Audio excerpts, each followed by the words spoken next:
नमस्कार दोस्तों, आप सभी का स्वागत है ज्योतिष चैनल इनोवेटिव ज्योतिष में। और मैं आपका ज्योतिष फ्रेंड डॉक्टर महेश जोशी आप सभी का फिर से एक बार स्वागत करता हूं।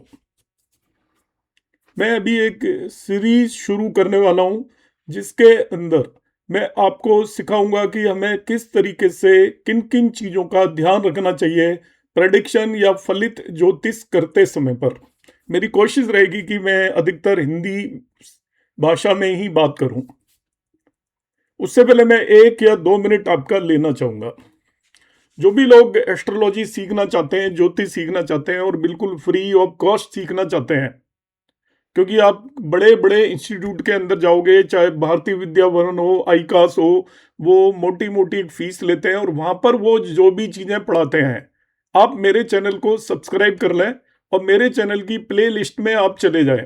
तो चैनल की प्ले लिस्ट के अंदर उन सभी इंस्टीट्यूट्स के अंदर जो भी कुछ पढ़ाया जाता है वो सभी कुछ वीडियोस में अवेलेबल है, फ्री ऑफ कॉस्ट अवेलेबल है और उससे कहीं ज्यादा अवेलेबल है। आप उन्हें वीडियोस को 1 बाय 1 देखिए। फ्री वैदिक एस्ट्रोलॉजी सीखें प्लेलिस्ट से आप शुरू करें। दशाओं की प्लेलिस्ट है, ट्रांजिट की प्लेलिस्ट है। आप पूरी एस्ट्रोलॉजी बगैर एक भी पैसा खर्च किए हुए उन वीडियोस के थ्रू सीख सकते हो। आपको कहीं जाने की जरूरत नहीं है। आपको घर पर जब समय मिले तब आप सीख सकते हो। कोई चीज आप भूल गए, आपको ध्यान नहीं रही, तो वीडियो को आप फिर से देखिए और आप किसी को भी बता सकते हो। घर में सारे लोग इसको आसानी से सीख सकते हो, क्योंकि ये सारे जो मेरे वीडियोस हैं ये सभी इंस्टीट्यूट से मैं पढ़ा हुआ हूँ, पढ़ाया हुआ है और वहां पर क्या सिलेबस है उसके हिसाब से मैंने ये बनाए गए हैं। तो अपना आप में कंप्लीट कोर्स है। अभी जो मेरा आज का हेतु है, विषय है, वो है कि आप जो लोग कहीं से भी पढ़ लेते हैं मगर प्रेडिक्शन वो नहीं कर पाते। कोई भी इंस्टीट्यूट प्रेडिक्शन ना ही तो सिखाता है, ना ही उनका ऑब्जेक्टिव है। वो केवल आपको पढ़ाकर चीजों की जानकारी देते हैं और एक एग्जाम वगैरह लेते हैं जिससे आप क्वालिफाई करके एक डिग्री लेकर आप बाहर निकलते हैं, मगर प्रेडिक्शन तक पहुंचा नहीं जाता। चीजों को प्रैक्टिकल उपयोग नहीं बताया जाता। मैंने ये सीरीज शुरू की है क्योंकि मेरे पास काफी ज्यादा रिक्वेस्ट आती रहती है और बहुत सारे लोग रिक्वेस्ट कर रहे थे, तो मैं कोशिश की है कि मैं आपको वीडियोस के थ्रू सिखाऊं कि किस तरीके से प्रेडिक्शन करनी है। मेरे वीडियोस आते रहेंगे, वो इस बात पर निर्भर करेंगे कि आप लोगों का कितना आशीर्वाद या प्यार मेरे वीडियोस को मिलता है। आप उन्हें लाइक या कमेंट करते हैं तो मैं आगे बढ़ता रहूंगा। यदि मुझे लगेगा कि मेरा प्रयास बेकार है, कोई भी मेरे वीडियोस को लाइक नहीं कर रहा है या उनके काम में नहीं आ रहे हैं, तो फिर मैं सीरीज वहीं पर ड्रॉप कर दूंगा। पर मैं अभी फिलहाल इसको मैं कोशिश करूंगा कि आप लोगों के कुछ काम आए और आप लोग इसे देखें, आगे इसको शेयर करें, दूसरे लोगों को बताएं, मेरे चैनल के बारे में बताएं, क्योंकि इस पर मुफ्त में आपको सभी तरीके के वीडियोस अवेलेबल हैं। जो लोग एडवांस लेवल के टॉपिक्स को करना चाहते हैं वो मेरे पास अलग अलग कोर्सेज होते हैं, उन्हें वो ज्वाइन कर सकते हैं। वो पेड कोर्सेज होते हैं पर वो आपकी इच्छा है, उसमें कोई बहुत जरूरी नहीं है कि आप उन्हें करें ही। अब मैं शुरू करता हूं आज की क्लास। ये जो भी मैं कराऊंगा आपको प्रेडिक्शन, वो मैं आपको पाराशर ज्योतिष और लघु पाराशरी के बेस पर कराऊंगा। मुझे और बहुत सारी टेक्निक्स आती हैं, मैं अलग अलग टेक्निक से अपने बैचेज में पढ़ाता हूं, मगर यहाँ पर अधिकतर इंस्टीट्यूट में लघु पाराशरी को यूज किया जाता है, तो मैं लघु पाराशरी को बेस बनाकर यहाँ पर बताऊंगा। तो आपको किन किन चीजों का ध्यान रखना है, आप मेरी क्लासेस को रेगुलर इन वीडियोस को आप देखिएगा, आपको काफी कुछ सीखने के लिए मिलेगा और आप उम्मीद है प्रेडिक्शन कर पाएंगे। एक और चीज बता देता हूं, मैं जो भी पढ़ाऊंगा उसका पीडीएफ अवेलेबल होगा। यदि आपको पीडीएफ चाहिए क्लास का, तो मेरा नंबर है 9013798899 पर। आप व्हाट्सएप मैसेज यदि करेंगे तो मैं आपके व्हाट्सएप नंबर पर पीडीएफ भी आपको प्रोवाइड कर दूंगा।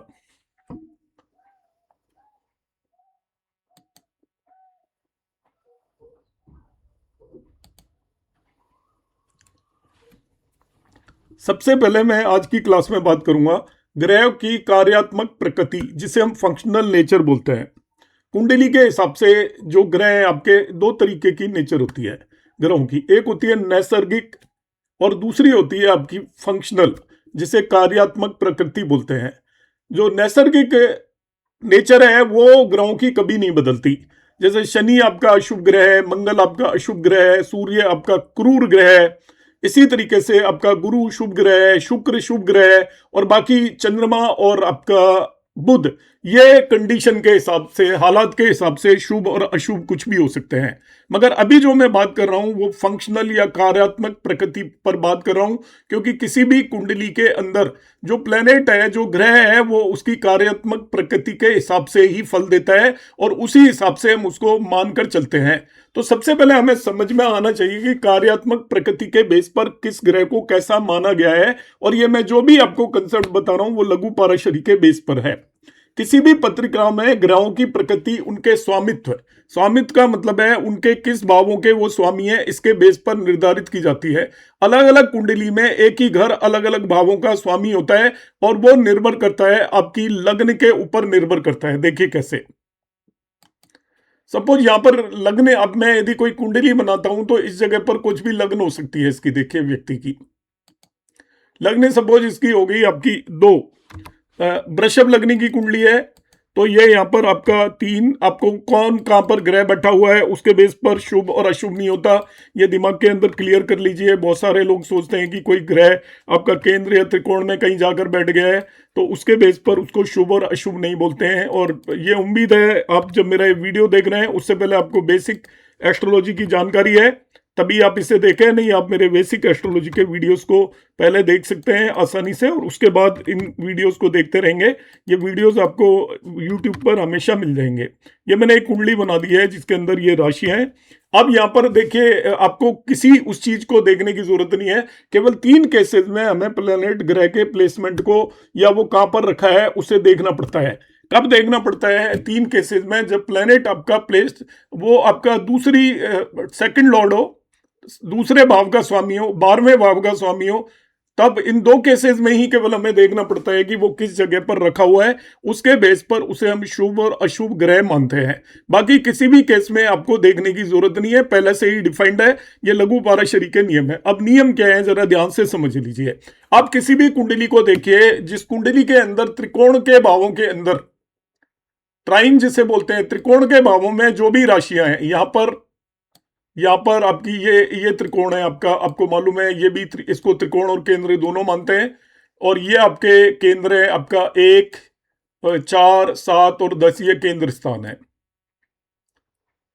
तो त्रिकोण के भावों में जिनकी भी राशियां होती हैं वो हमेशा यहाँ पर लघु पाराशरी में उनकी दूसरी राशि कहीं भी हो उन्हें हम शुभ ही कहेंगे, अशुभ नहीं कहेंगे। त्रिकोण के जो भी स्वामी हो जाते हैं वो आपके योग कारक या कारक ग्रह कहलाते हैं, कारक ग्रह कहलाते हैं आपके। त्रिकोण का मतलब जो लग्न का स्वामी है, 5वें भाव का स्वामी है, 9वें भाव का स्वामी है, इन पर कोई भी और नियम आपको लगाने की जरूरत नहीं है। यहां पर मैंने लिखा है शुभ ग्रह, वे सभी केंद्रों के स्वामी जो लग्नेश के मित्रों, इसके अलावा दूसरे 8वें और 12वें भाव के स्वामी जो सहचर्य के नियम से शुभ या योगकारी हो सकते हैं। अभी मैं एक्सप्लेन करूंगा, सुनिए। देखिए, योगकारी ग्रह त्रिकोण भाव के स्वामी को योगकारी कहा जाता है, चाहे उसकी दूसरी राशि किसी भी स्थान पर स्थित हो। ये लघु पाराशरी का नियम बता रहा हूं मैं। यदि त्रिकोण भाव के स्वामी है वो आपके योगकारी का मतलब कारक ग्रह होंगे आपकी कुंडली के लिए, आपके अच्छे परिणाम देने वाले, उन्हें मानकर चलेंगे। चाहे उनकी दूसरी राशि किसी भी भाव में हो, आपको दूसरी राशि देखने की जरूरत नहीं है। जो त्रिकोण के स्वामी हो गए उन्हें हम शुभ ग्रह ही मानकर चलेंगे। ये यहाँ पर हम कंसेप्ट बता रहे हैं आपको। देखिए किस तरीके से, यहाँ पर ये आपका बुध है, ये त्रिकोण का स्वामी हो गया इस केस में, तो ये शुभ ग्रह हो गया। यहाँ पर ये शनि है, त्रिकोण का स्वामी हो गया, त्रिकोण का स्वामी, ये शुभ हो गया। यहाँ पर देखिए आपका ये शुक्र है, आपका लग्न का स्वामी है और ये 6ठे भाव का स्वामी है, तभी भी इसको हम शुभ ग्रह कहेंगे क्योंकि ये त्रिकोण का स्वामी है। तो पहला नियम ये ध्यान रखना है, जो प्लेनेट त्रिकोण का स्वामी होता है वो हमेशा शुभ ही माना जाता है लघु पाराशरी के नियम के हिसाब से। मगर यदि देखिए दूसरे और 12वें भाव के स्वामी के लिए, 8वें भाव के स्वामी के लिए अलग नियम यूज किए जाते हैं। कोई प्लेनेट यदि दूसरे भाव का स्वामी है, कोई प्लेनेट यदि 12वें भाव का स्वामी है, कोई 8वें भाव का स्वामी है, वैसे इन्हें सम कहा जाता है। मगर लघु पाराशरी के हिसाब से इनमें 2 नियम यूज किए जाते हैं। एक पर सहचार्य का नियम यूज किया जाता है, एक आपका पर सहचर्य का मतलब जिसके साथ बैठे हुए हैं, जहां पर बैठे हुए हैं, ये 2 नियम यूज किए जाते हैं। और इसको समझने के लिए आप लघु पाराशरी का मेरा वीडियो देखिएगा। मैं आपको बता देता हूं वीडियो कहां पर आपको देखना है। आप मेरी प्लेलिस्ट में जाइएगा, मेरे चैनल है इनोवेटिव ज्योतिष बाई डॉक्टर महेश जोशी। आप जाएंगे, आप कहीं पर गूगल पर भी डालेंगे तो आपको चैनल मिल जाएगा। उसमें आप प्ले लिस्ट को क्लिक करना, ऊपर लिखा होता है, देखिए वीडियोस लिखा होता है, साथ में प्लेलिस्ट लिखा होता है, बहुत लोगों को पता ही नहीं होता। ऐसे प्लेलिस्ट लिखा होता है, मोबाइल में भी 4-5 चीजें बनी होंगी, उनमें प्लेलिस्ट को आप क्लिक करोगे तो बहुत सारी प्लेलिस्ट खुलेगी। उसके अंदर अलग अलग तरीके के वीडियो होंगे, जो अभी करा रहा हूं उसमें आप जाओगे तो लघु पाराशरी लिखा होगा, इसको आप क्लिक कर देना, लघु पाराशरी। मैं कहता हूँ चार लघु पाराशरी को आप जब क्लिक करोगे, ये मैंने वीडियो लाइव खोल दिया है, इसको अभी मैं यदि आप नौकरी, इसकी आवाज बंद कर देता हूं। यहाँ पे मैंने आवाज बंद कर दी है। अब यहाँ पर लघु पाराशरी में जाओगे तो इसमें मैंने बहुत सारी चीजें बता रखी हैं। केंद्राधिपति दोष क्या होता है, मार्कस दोष क्या होता है, अष्टमेश का स्वभाव क्या होता है, 8th लॉर्ड आपको देखना है, ये वाला वीडियो देख लेना। 2nd लॉर्ड और 12th लॉर्ड देखना है आपको, मतलब दूसरे भाव का स्वामी और 12वें भाव का स्वामी, तो ये आप वीडियो देख लेना, इससे आपको नेचर पता चल जाएगी इनकी। तो ये आप लघु पाराशरी के वीडियोस यहां से देख सकते हो। अभी आप ये देख लेना कि आपका जो दूसरे भाव का स्वामी होता है द्वितीयेश, और जो 12वें भाव का स्वामी होता है द्वादशेश और अष्टमेश, इनका स्वभाव किस तरीके से देखा जाता है, ये आप यहां से आप इसको देख लेना। ये मैं आपको डिटेल में यहां पर नहीं बता रहा हूं। योगकारी ग्रह आपके त्रिकोण के स्वामी को, यहां पर योगकारी का मतलब कारक है वो, एक होता है पूर्ण योगकारी ग्रह। पूर्ण योगकारी ग्रह उसको माना जाता है जो एक ही कुंडली में एक साथ केंद्र और त्रिकोण दोनों का स्वामी हो जाए। जैसे मैंने ये जो एक कुंडली बनाई है, इसमें आप ध्यान से देखिएगा, जो शनि है वो आपका 9वें भाव का भी स्वामी है, ये त्रिकोण हो गया, और ये आपका केंद्र भाव का स्वामी भी है 10वें भाव का, तो ये अति योगकारिक प्लैनेट हो गया, अति योग कारक हो गया, क्योंकि ये एक साथ एक ही कुंडली में ये त्रिकोण का भी स्वामी है, केंद्र का भी स्वामी है, उसे योग कारक प्लेनेट बोलते हैं। तो आपको अति योग कारक 2 तरीके के होते हैं, ध्यान रखना। एक जो आपका लग्न का स्वामी और केंद्र का स्वामी हो जाए, लग्नकार केंद्र का स्वामी एक साथ हो, उसको हम योग कारक बोलते हैं केवल, और जो आपका केंद्र और त्रिकोण दोनों का स्वामी हो उसे अति योग कारक बोलते हैं। और जो त्रिकोण के स्वामी हो जाए, दूसरी राशि उनकी कहीं भी हो, उन्हें कारक ग्रह बोलते हैं। तो यहाँ पे कारक को 3 कैटेगरीज में आप डिवाइड कर लीजिए, एक कारक, एक योग कारक, एक अति योग कारक। कारक कौन है? जो भी त्रिकोण का स्वामी है, उसकी दूसरी राशि देखने की जरूरत नहीं है, कहां पर है कोई लेना देना नहीं, जो त्रिकोण का स्वामी हो गया, त्रिकोण मतलब लग्न, 5वें और 9वें भाव का स्वामी है, वो आपकी उस कुंडली के लिए कारक ग्रह होगा। दूसरा आपका होता है योग कारक ग्रह। तो योग कारक, ये जो वर्ड बोल रहे हैं इनमें थोड़ा अंतर होता है, ध्यान रखिएगा। योग कारक वो होता है जो लग्न के साथ साथ आपका किसी भी केंद्र का स्वामी हो जाए। तो वो जनरली होता है आपका बुध की लग्न हो या गुरु की लग्न हो। यदि लग्न में 3 हो, यहां पर लग्न में 3 साइन होगा, तो देखिए यहां पर 6 होगा आपका। तो इस केस में बुध आपका लग्न का भी स्वामी हो गया और चौथे भाव का केंद्र का भी स्वामी हो गया, इसको योग कारक बोल देंगे। लग्न यदि 9 हो जाए आपकी गुरु की, तो यहां पर 12 साइन होगा, तो इस केस में गुरु योग कारक हो जाएगा। लग्न 12 हो जाए तब यह आपका यहां पर 9 होगा। तो जब भी गुरु या इसकी लग्न होती है आपकी बुध की, तो आपके गुरु और बुध योग कारक होते हैं, मतलब 3 राशि के अंदर और 6 राशि के अंदर बुध योग कारक है, 9 और 12 लग्न की कुंडलियों के अंदर आपका गुरु योग कारक है। अति योग कारक तभी होता है ग्रह, जैसे इस केस में शनि है, जो एक किसी भी केंद्र का स्वामी और एक आपका त्रिकोण का स्वामी एक साथ बन रहा हो, तो वो अति योग कारक ग्रह होता है। तो आपको 3 का कंसेप्ट यहां पर समझ में आ गया होगा। कारक, योग कारक, अति योग कारक। त्रिकोण का स्वामी हमेशा शुभ माना जाता है, उसे कारक ग्रह बोलते हैं, उसकी दूसरी राशि कहीं भी हो। एक ग्रह जो लग्न का स्वामी और केंद्र का स्वामी भी हो जाए, वो आपका योग कारक होता है, और एक आपका किसी और त्रिकोण का स्वामी और केंद्र का स्वामी एक साथ हो जाए, तो उस ग्रह को हम अति योग कारक बोलते हैं या पूर्ण योग कारक बोलते हैं। अब अशुभ ग्रह कौन से होते हैं? तीसरे, छठे और 11वें भाव के स्वामी, इन्हें त्रिसाड हाउसेस बोलते हैं। ये मैं सब लघु पाराशरी का नियम बता रहा हूं, ध्यान रखना। तीसरे, छठे और 11वें भाव के स्वामी। थर्ड, ये तीसरा भाव है, यहां पे कोई भी राशि है उससे लेना देना नहीं, इसका स्वामी जो होगा, जैसे यहां पर इसका स्वामी हो गया मून, चंद्रमा, छठे भाव का स्वामी और 11वें भाव का स्वामी। 11वें भाव का स्वामी ये आपका ऐसे, ये लॉर्ड आपके क्या होते हैं? अशुभ होते हैं। मगर यहां पर ये ध्यान रखना कि ये जो छठे भाव का स्वामी है वो आपका लग्न का स्वामी भी हो गया, त्रिकोण का स्वामी भी हो गया। तो अभी जो मैंने पहले नियम बताया था उसके हिसाब से ये एक तो अशुभ भाव का स्वामी है, एक शुभ भाव का स्वामी है, मगर त्रिकोण का स्वामी होने की वजह से इसको हम क्या बोलेंगे, कारक ग्रह मानकर चलेंगे, चाहे यह छठे भाव का स्वामी भी हो। जो त्रिकोण का स्वामी होगा वो यहाँ पर उस कुंडली के लिए कारक ग्रह माना ही जाएगा। मगर यदि ये त्रिकोण का स्वामी नहीं है और केवल छठे भाव का स्वामी है तो वो आपका अशुभ होगा। तीसरे भाव का स्वामी है केवल तो भी अशुभ होगा। 11वें भाव का स्वामी है तभी भी अशुभ होगा। दो अशुभ भावों का स्वामी है तभी भी अशुभ होगा। एक अशुभ और एक आपका न्यूट्रल सम भाव का स्वामी है तभी भी अशुभ माना जाएगा। सम भाव होते हैं यहाँ पर केंद्र स्थान, चौथा, सातवां और 10वें भाव के स्वामी को हम सम बोलते हैं, सम मीन्स न्यूट्रल। ना ही वो केंद्र के स्वामी होते हैं, वो ना ही वो त्रिकोण के स्वामी होते हैं, ना ही त्रिसाढ़ के स्वामी होते हैं। तो जो सम भावों के स्वामी हैं वो न्यूट्रल होते हैं। तो इन जनरल मैं यहाँ पर आपको ये लिख के बता देता हूँ कौन कौन से क्या क्या होते हैं।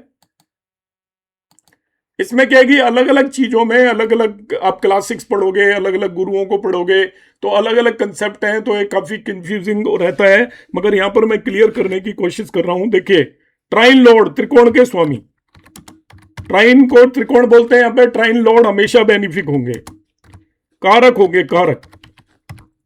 दूसरा केंद्र स्वामी, केंद्र स्वामी ये न्यूट्रल होंगे, सम होंगे। इसके बाद आ गया आपका 3, 6, 11 त्रिसाढ़ हाउसेस के स्वामी। यदि वो आपके त्रिकोण के स्वामी नहीं है तब वो अशुभ होंगे, अकारक, अशुभ हो गए, अकारक हो गए। कब? जब वो 3, 6, 11 के हैं मगर वो किसी त्रिकोण के स्वामी नहीं होने चाहिए, ध्यान रखना, तभी वो अशुभ है। मगर वो यदि 3, 6, 11 के स्वामी हैं मगर केंद्र त्रिकोण के भी स्वामी हैं, जैसे इस केस में शुक्र है, तो वो अकारक नहीं होंगे, वो कारक में कन्वर्ट हो जाएंगे। इसके बाद आ जाता है आपका 2 और 12 के स्वामी। 2 और 12 के स्वामी डिपेंड करेगा, इसके अलग अलग नियम है, तो उसके लिए आप मेरा पूरा वीडियो देखिएगा। वैसे इन्हें सम मानकर चलते हैं, सम। अब ऐसे ही कहा जाए तो सम होते हैं, मगर दूसरे भाव का स्वामी शुभ भी हो सकता है, अशुभ भी हो सकता है। वो किसके साथ बैठा है, कहां पर बैठा है, इस पर निर्भर करता है। तो उसको आपको यूज करना पड़ेगा। पर सहचार्य का नियम लगता है आपका इसके अंदर, और किस भाव के अंदर प्लेस्ड है, किसके साथ प्लेस्ड है। स्थानांतरण गुणत्व का नियम लगता है, वर्ड में भूल रहा था। तो मतलब कहाँ किस जगह पर प्लेस्ड है, पर सहचार्य का मतलब किसके साथ प्लेस्ड है उस पर डिपेंड करेगा। 8th लॉर्ड जो होता है ये है रंद्रेश, रंद्रेशो ना शुभ प्रदा। तो क्लासिक्स में लिखा हुआ है कि 8th लॉर्ड शुभ नहीं होता, मगर जो लघु पाराशरी के नियम है वो ये कहता है कि जो अष्टमेश है वो शुभ, अशुभ या न्यूट्रल होगा। वो इस बात पर निर्भर करता है कि उसकी दूसरी राशि कहां पर है।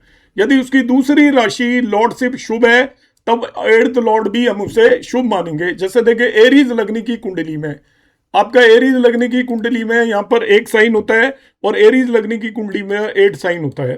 अब अष्टमेश यहाँ पर मार्स हो गया, तो ये लग्नेश होने की वजह से अशुभ नहीं होगा, ध्यान रखना। लग्नेश है तो ये आपका शुभ हो जाएगा। जब भी अष्टमेश त्रिकोण का स्वामी हो जाए, ट्राइन लॉर्ड हो जाए, भी नियम बताया, अष्टमेश यदि ट्राइन लॉर्ड हो जाए, त्रिकोण का स्वामी हो जाए तो उसे हम शुभ मानेंगे। 3, 6, 11 का स्वामी हो जाए तो उसे हम अशुभ मानेंगे, मगर केंद्र का स्वामी हो जाए तो उसे न्यूट्रल मानेंगे। तो मैं नियम को फिर से रिपीट कर रहा हूं, एग्जैक्टली ऐसे ही फॉलो करना है। जो अष्टमेश है लघु पाराशरी के हिसाब से, यदि अष्टमेश की दूसरी लॉर्डशिप, दूसरा स्वामित्व यदि त्रिकोण का है तो वो शुभ माना जाएगा अष्टमेश। दूसरा आपका स्वामित्व यदि केंद्र का है तो वो आपका न्यूट्रल माना जाएगा, सम। और दूसरा स्वामित्व 3, 6, 11 का है तो वो अशुभ माना जाएगा। दूसरे और 12वें भाव का स्वामित्व है, तब उसके लिए हम पहले दूसरे और 12वें भाव के स्वामी को देखेंगे कैसा है, उसके बेसिस पर आगे हम डिसाइड करेंगे। मगर एक चीज को आप दिमाग के अंदर बिठा लेना, ये लघु पाराशरी के नियम होने के बावजूद भी अष्टमेश को शुभ कभी भी मत मानना। अधिक से अधिक उसे सम मान सकते हैं। लघु पाराशरी का नियम जरूर उसे शुभ बनाता है, मगर एक्चुअल में वो शुभ अष्टमेश कभी होता नहीं है। एक और बात का आपको ध्यान रखना है कि सूर्य और चंद्रमा जब अष्टमेश बनते हैं तो उन्हें अष्टमेश होने का दोष नहीं लगता, ऐसा कहा जाता है। तो हमें जब वो अष्टमेश बने तो उसे ना ही तो शुभ मानना है ना ही अशुभ मानना है, उसे हम न्यूट्रल मानकर चलेंगे, क्योंकि उन पर जो लघु पाराशरी के नियम है वो लग नहीं पाते। लघु पाराशरी के नियम लगाने के लिए एक ग्रह की दूसरा स्वामित्व होना चाहिए। और जो अष्टमेश है उसकी जो नेचर है वो इस बात पर निर्भर करेगी कि उसकी दूसरी राशि शुभ भाव में है या अशुभ भाव में है। अब उसकी दूसरी राशि नहीं है, तब कैसे डिसाइड करेंगे? चंद्रमा की सपोज आपका अष्टमेश बन रहा है या सूर्य अष्टमेश बन रहा है, तो उनकी दूसरी राशि तो होती नहीं है, तो हम डिसाइड करने में हमें डिफिकल्टी होती है। इसलिए हम कहते हैं कि वो यदि अष्टमेश बन रहे हैं तो उन्हें न्यूट्रल सम मानेंगे, उन्हें अष्टमाधिपति दोष नहीं लगता। अष्टमाधिपति दोष क्या होता है? अष्टमेश होने का दोष होता है एक ग्रह को, क्योंकि वो अशुभ हो जाता है। अशुभता आती है 8वें भाव की लॉर्डशिप से, मगर सूर्य और चंद्रमा की दूसरी लॉर्डशिप कोई भी नहीं है, तो उन्हें किसी भी इस तरीके का दोष नहीं लगता। तो ये कुछ एक मैंने आपको लॉर्डशिप के यहाँ पर नियम बताए हैं, उन्हें मैं फिर रिपीट कर देता हूं। सभी आपका जो त्रिकोण के भाव के स्वामी वो योगकारी होंगे, चाहे उनकी दूसरी राशि किसी भी स्थान पर हो। योगकारी का मतलब यहाँ पर कारक है। पूर्ण योगकारी होंगे यदि एक ही ग्रह केंद्र और त्रिकोण का स्वामी हो जाए तो उसे पूर्ण योगकारी कहेंगे। तीसरे और छठे भाव के स्वामी अशुभ ग्रह माना जाता है यदि वो त्रिकोण के स्वामी नहीं है। ये ध्यान रखना है, ये चीज मैं आपको बता रहा हूं, यहाँ पर ये लिखा हुआ नहीं है। मारक ग्रह होते हैं, मारक आपकी कुंडली के सभी ग्रह हो सकते हैं। मारक ग्रह मत मानिए, दूसरे और सातवें भाव को मारक भाव बोलते हैं, यहाँ पर ग्रह नहीं होता है। मारक ग्रह किसी को मत माना, आपका सभी ग्रह मारक हो सकते हैं, इस चीज को ध्यान रखना।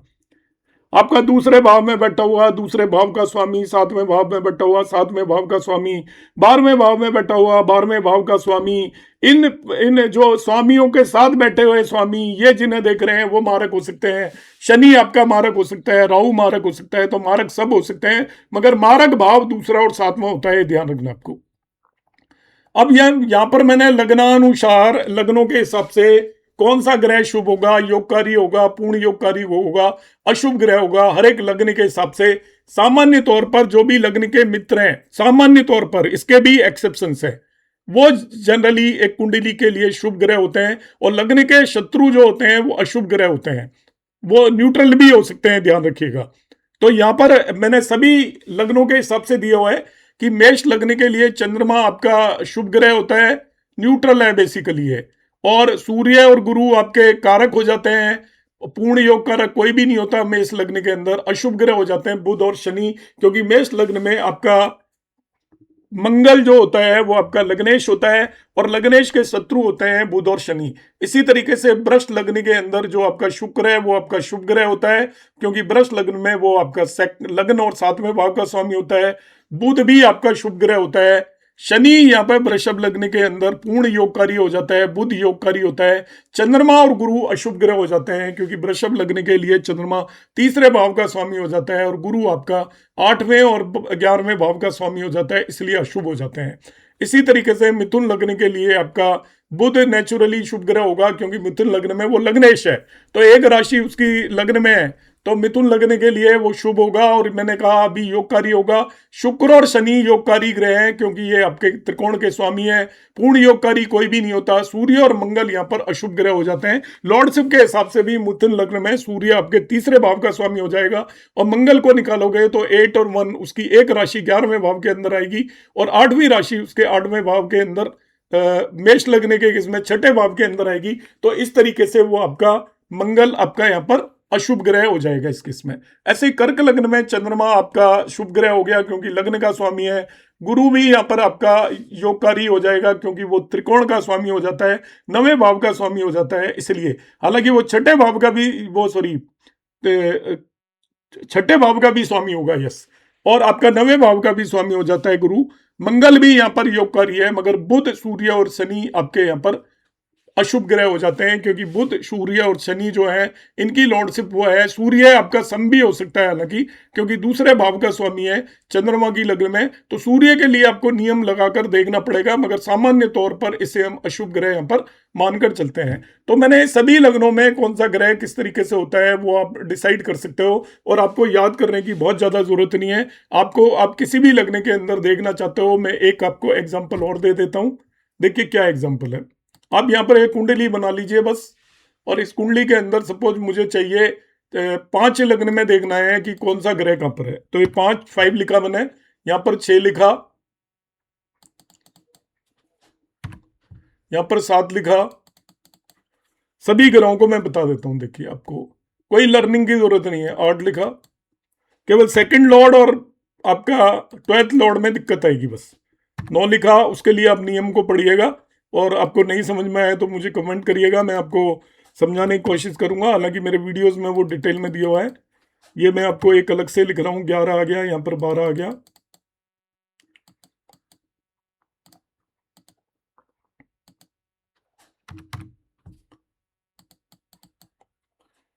One, two, three, four. ये मैंने आपका लियो है, सिंह लग्न की कुंडली बना दी है। अब सिंह लग्न की कुंडली में आपको एक एक करके निर्धारित करना है। सूर्य, सूर्य लग्न लॉर्ड है, इसलिए वो शुभ होगा। अब देखिए यहाँ पे बुध सेकंड लॉर्ड और फिफ्थ लॉर्ड हो गया, तो त्रिकोण का स्वामी है, तो बुध इस कुंडली के लिए शुभ होगा।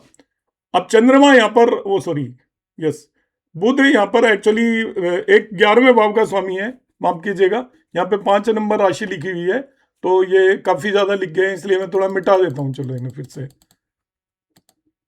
फिर से लिख देता हूँ मैं।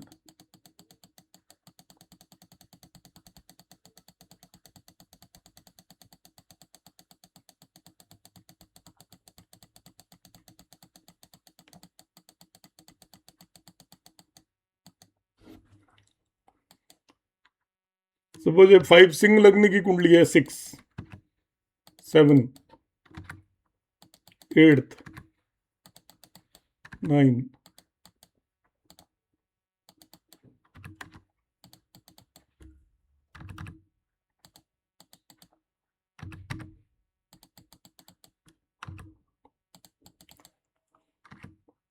आप मेरे इसको डिटेल में देखने के लिए वीडियोस देख सकते हो। मैं ये एज्यूम करके चल रहा हूँ आप लोगों को आती है, इसलिए मैं ब्रीफली बता रहा हूँ। अब सूर्य है, वो लग्न लॉर्ड है, इसलिए वो शुभ होगा, तो यहाँ पर सूर्य शुभ हो गया। अब दूसरा है बुध, तो बुध 11वें भाव का स्वामी है, तो वो अशुभ हो जाएगा। जनरली ये भाव सम होता है, तो 11वें भाव का स्वामी है, अशुभ हो जाएगा। यहाँ पर अब मैं देखता हूँ शुक्र को, तो शुक्र एक्चुअली इसमें तीसरे भाव का स्वामी है और केंद्र भाव का स्वामी है। तो केंद्र भाव के स्वामी की वजह से वो न्यूट्रल और सम है, और तीसरे भाव के स्वामी की वजह से अशुभ है, तो इस कुंडली के लिए कुल मिलाकर अशुभ होगा।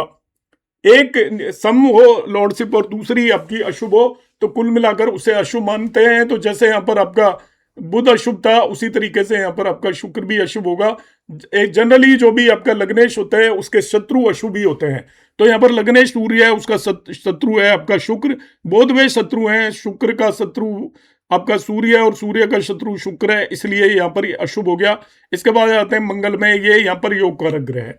मंगल योग कारक क्यों हुआ? देखिए 9वें भाव का स्वामी और चौथे भाव का स्वामी एक साथ त्रिकोण का स्वामी और केंद्र का स्वामी हो गया, तो अति योग कारक हो गया। अब आ जाते हैं यहाँ पर आपका जुपिटर के केस में। तो जुपिटर 5वें भाव का स्वामी है, 8वें भाव का स्वामी है, तो ये त्रिकोण का स्वामी होने की वजह से ये आपका शुभ हो गया।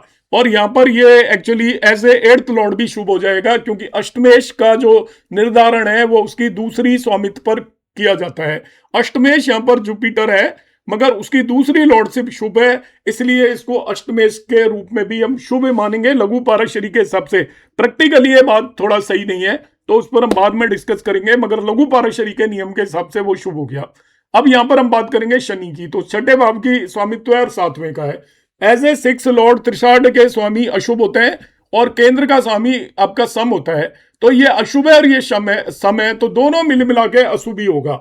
जब अशुभ हो और दूसरी लॉर्डशिप सम हो, जैसे यहाँ पर आपके शुक्र की थी, तो वो भी आपका अशुभ हुआ, और ये यहाँ पर आपका शनि भी अशुभ ही है। और वैसे आप ध्यान रखिएगा, जो भी लग्नेश का शत्रु होता है वो कभी शुभ ग्रह नहीं हो सकता, उस कुंडली के लिए ये निश्चित है। अब आ जाते हैं अगले, हम यहाँ पर ये लॉर्डशिप हमने इसकी देख ली, इसकी देख ली, इसकी भी देख ली, इसकी भी देख ली। अब यहाँ पर आ जाता है चंद्रमा। चंद्रमा को हम वैसे सम कहेंगे, मगर चंद्रमा इस केस में लियो लगने सिंह लगने की कुंडली में शुभ या अशुभ होगा, वो निर्भर करेगा वो किसके साथ और कहां पर बैठा हुआ है। तो वो हम केवल बगैर कुंडली देखे बता नहीं सकते कि सिंह लगने की कुंडली में वो शुभ होगा या अशुभ होगा, क्योंकि जो सेकंड लॉर्ड और जो 12वें भाव का स्वामी है, इनकी शुभता और अशुभता इस बात पर निर्भर करेगी वो किसके साथ बैठे हैं, कहां पर बैठे हैं। ये ध्यान रखिएगा, बहुत सारे लोगों को क्लियर ही नहीं होता है, त्रिकोण में जाके बैठ गए। बैठने से कोई लेना देना नहीं है।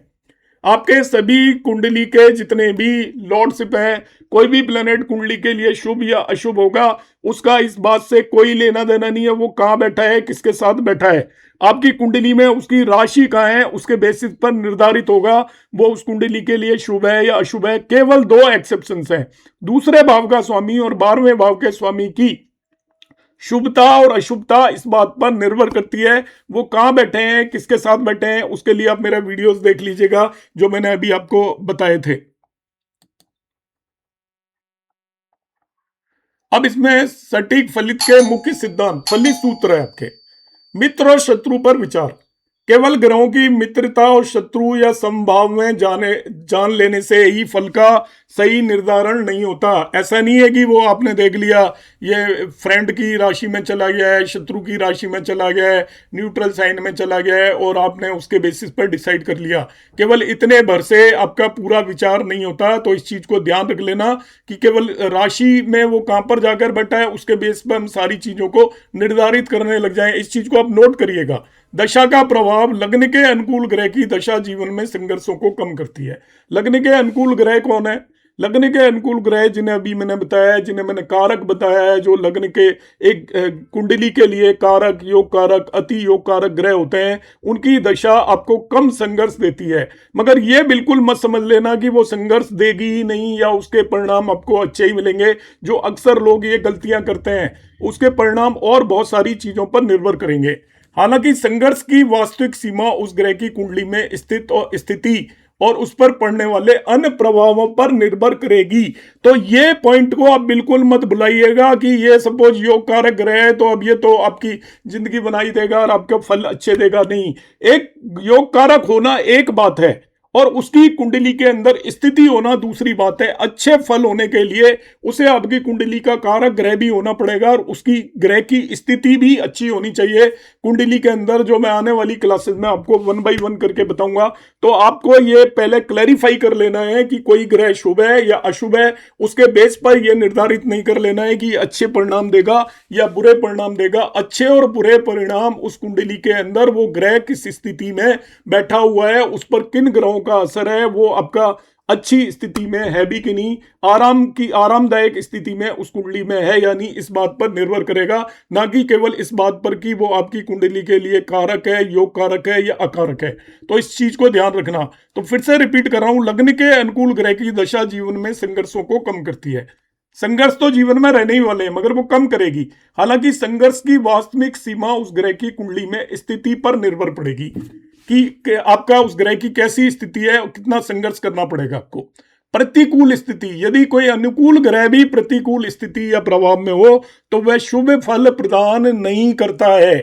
तो यह ध्यान रखना, आपका चाहे योग कारक ग्रह भी आपकी अच्छी स्थिति में है तो वो शुभ फल प्रदान नहीं करेगा। शुभ फल प्रदान नहीं करना भी आपके लिए बुरा है। यह भी दिमाग के अंदर याद रखना कि सपोज आपके चौथे भाव का स्वामी है, उसने आपको मकान देना है और वो आपका शुभ ग्रह है, कुंडली के लिए योग कारक होकर बैठा हुआ है, मगर उसने आपको मकान नहीं दिया तो आपके लिए तो वो अशुभ ही हो गया। आपकी जिंदगी का एक बहुत बड़ी घटना होने से बच गई। चाहे उसने आपका कुछ बुरा नहीं किया, मगर जो शुभ ग्रह है यदि वो भला भी नहीं करते हैं तो हमारे लिए बहुत ज्यादा नेगेटिव है। तो आज की क्लास को मैं यहीं पर विराम दूंगा। आपको यदि मेरा वीडियो पसंद आया हो, प्रयास पसंद आया हो, तो आपसे रिक्वेस्ट है कि आप जरूर कमेंट करिएगा, वीडियो को लाइक करिएगा, चैनल सब्सक्राइब नहीं किया है तो करिएगा। मेरी ये सीरीज इस बात पर निर्भर करेगी कि आप कितने लोग मेरे वीडियो को देखते हैं, लाइक करते हैं या कमेंट करते हैं। यदि आप लोगों ने समर्थन किया मेरे इसका, आप लोगों की चाह रही, तो मैं इसमें आगे बढ़ूंगा। नहीं, मैं वहीं पर फुल स्टॉप करके कोई दूसरे टॉपिक्स पर चला जाऊंगा। नमस्कार, धन्यवाद।